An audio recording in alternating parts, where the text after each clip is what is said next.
எந்த பழியும் வந்துவிடக்கூடாது என்பதற்காக காவல்துறையினர் அந்த போராட்டத்தில் கலந்து கொண்ட 104 பேர் மீது பொய் வழக்கு ஒன்று தாக்கல் செய்தார்கள். ஆலை நுழைவு போராட்டத்தில் பங்கு கொண்ட எல்லா தோழர்கள் மீது வழக்கு இருக்குங்க. ஆனா முதல் பேரு என்னுடைய பேரா தான் இருந்தது. ஆனா இந்த பாதிப்புக்கு உள்ளான உடனே எம்எல்ஏ அந்த பட்டியலிருந்தே நீக்கிட்டாங்க.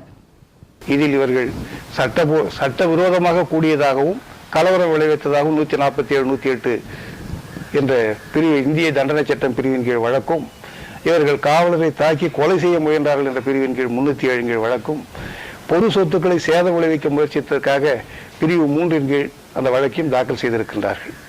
அதுக்கப்புறம் நாங்க ஜாமீன் போட்டா ஜாமீன் கொடுக்கூடாதுன்னு மறுக்கிறாங்க. என்ன குற்றம் நடந்து போச்சு, ஜாமீன் கூட கொடுக்கூடாது?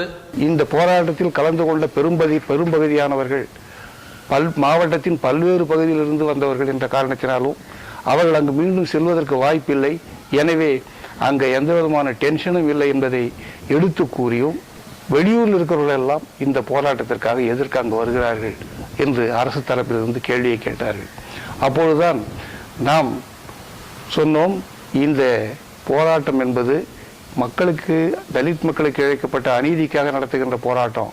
இப்படி பார்த்தால் தந்தை பெரியார் அவர்கள் கூட கேரளத்தில் இருக்கின்ற வைக்கத்தில் உள்ள ஆலயத்தில் தலித் மக்கள் அனுமதிக்கப்படவில்லை என்பதற்காக அங்கே ஒரு போராட்டத்தை நடத்தினார்கள். எந்த அளவுக்கு நியாயமோ அந்த அளவுக்கு இந்த போராட்டம் நியாயமான போராட்டம் என்று கூறிய பிறகு இவர்களுக்கெல்லாம் இந்த கைது செய்யப்பட்ட 104 பேர்களுக்கும்